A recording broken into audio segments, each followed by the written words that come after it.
Hi. Uh, I decided to review the planning and assessment from the American Association of School Counselors. Okay, their behavior planning and assessments. This is how they line it up.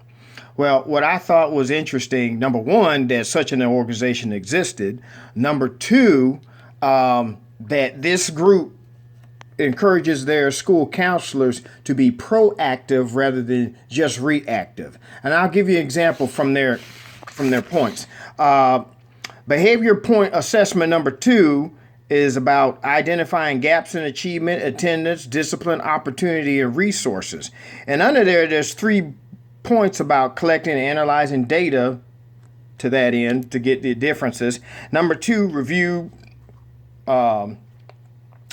disaggregate, and interpret student achievement. 3, create goals based on student, school, or district data to close said achievement gaps. Okay. Now, I'm of a certain age where, school counselors were in my mind, were more reactive. That unless a student had a problem, nobody went to the student counselor. Another thing, that how they worked so closely with the school administrators, not just the principals, but the teachers, to help achieve this goal. They're using the SMART acronym: strategize, measurable goals, assess,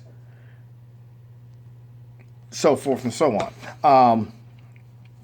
And they report the results to the broader school community, and they come up with a plan. And also, they not only look to improve student achievement, but they also look to improve the competency and achievements within their own counseling profession.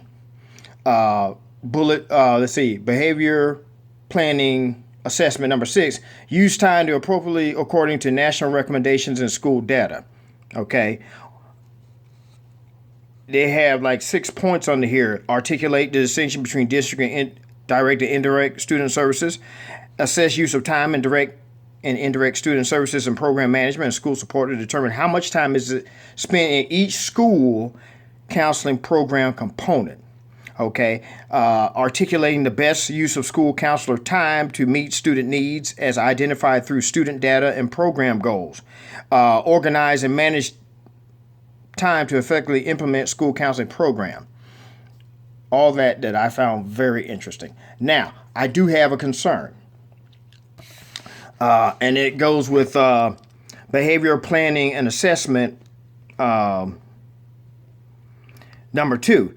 It is identify groups of students in achievement, attendance, discipline, and opportunities. Now, does it take into consideration cultural differences?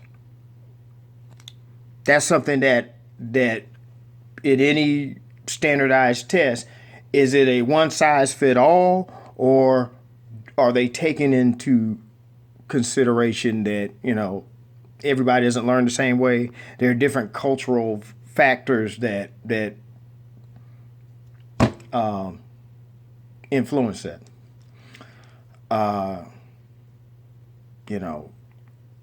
From a biblical worldview, I would say number 1, that we're all perfectly and wonderfully made. Because of the fall, disease, death, impairments crept into the human family, and that no two people are alike. Okay? That's what I would consider when you're counseling, particularly counseling children, because children are vulnerable, and we're not supposed to, as the Bible teaches, suffer not the children. Thank you for listening to me.